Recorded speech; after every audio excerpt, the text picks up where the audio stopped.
السلام دوستوں، family code اور فیملی میٹرز جو آتے ہیں اس کوڈ میں، اس کے حوالے سے ایک شارٹس یہ ویڈیو ہے۔ اب اگر بات کریں کہ کس قسم کے کیسز آتے ہیں فیملی کورٹ میں، تو سب سے زیادہ جو موسٹ فریکوینٹ کیسز یا سب سے زیادہ ہونے والے کیسز ہوتے ہیں فیملی کورٹ میں، وہ تو ہوتے ہیں خلا کے میٹرز، کہ جب کوئی عورت اپنے میاں سے شادی ختم کرنا چاہتی ہے تو وہ خلا کے لیے کورٹ میں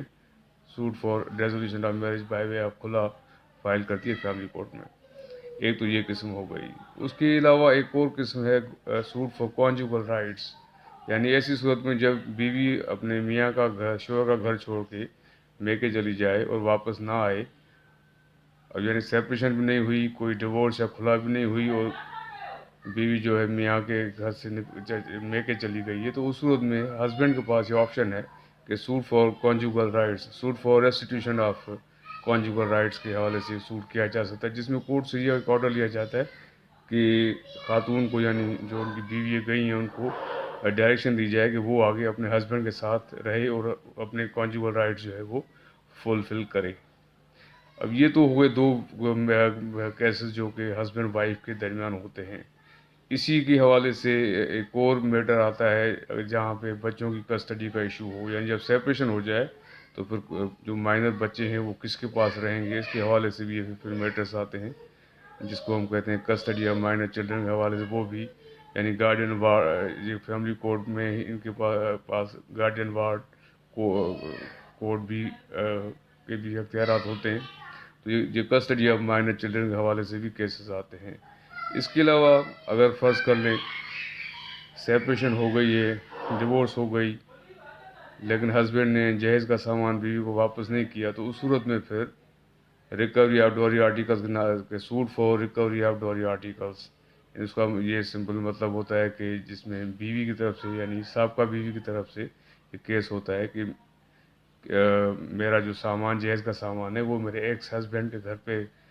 ہے اور وہ دے نہیں رہا ہے، اور اب ہماری سیپریشن ہو چکی ہے، تو اس صورت میں یعنی وہ سامان واپس کرنے کے لیے کیس ہو سکتا ہے۔ اسی طرح سے حق مہر اگر بیوی کو ادا نہیں ہوا تو اس صورت میں پھر سوٹ فار ریکوری آف ڈاور، یعنی حق مہر کی رقم کی ریکوری کے لیے بھی سوٹ فائل ہوتا ہے فیملی کورٹ میں۔ تو یہ چند کیسز ہیں جو موسٹ امپورٹنٹ کیسز، یعنی فیملی کورٹ بنی ہی ان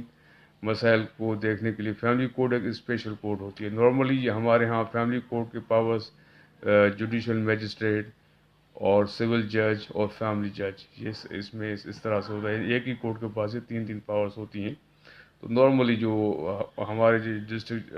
کورٹس کا سسٹم ہے، اس کے اندر سول جج، یعنی سینئر سول جج جو نیچے ہوتا ہے سول جج، اس کے پاس یہ اختیار ہوتا ہے فیملی جج کا یا فیملی کورٹ، اس کو ایک اسپیشل کورٹ کے طور پر وہ آپریٹ کرتے ہیں، کام کرتے ہیں، اور فیملی میٹرز کو یہ سالو کرتے ہیں۔ اس میں ہیرارکی جیسی سب سے، یعنی اگر نیچے سے اسٹارٹ کریں گے، جوڈیشل میجسٹریٹ، سول جج، اس کے بعد پھر سینئر سول جج، سینئر سول جج کے بعد پھر ایڈیشنل ڈسٹرکٹ جج اور ڈسٹرکٹ جج، اس طرح سے یہ چلتے ہیں سول میٹرز میں۔ اور کرمنل میٹرز میں کورٹس ہیں، یعنی سب سے نیچے جو کورٹ ہوتی ہے وہ جوڈیشل میجسٹریٹ، اس کے اوپر ہوتا ہے اسسٹنٹ سیشن جج، اس کے اوپر ہوتا ہے ایڈیشنل سیشن جج، اور پھر اس کے اوپر ہوتا ہے سیشن جج، یعنی but mostly criminal and civil jurisdiction ایک ہی کورٹ کے پاس ہوتی ہے، اور ایک ہی کورٹ ایک ہی وقت میں سول کورٹ کے طور پر بھی کام کرتی ہے اور کرمنل کورٹ کے طور پر بھی کام کرتی ہے۔ ایسا نہیں ہوتا کہ یعنی اگر کرمنل میٹرز کے لیے صرف، یعنی کہنے کا مقصد ہے کہ ایک کورٹ میں، یعنی یہ جتنی بھی کورٹس ہیں ان میں سول میٹرز اور کرمنل میٹرز ایک ہی کورٹ میں ایک ہی جج کے سامنے ہوتے ہیں۔ اب یہ اور بات ہے کہ اس جج کے پاس یعنی ڈفرینٹ جورسڈکشن ہوتی ہیں، سول کی اور کرمنل کی۔ Thank you.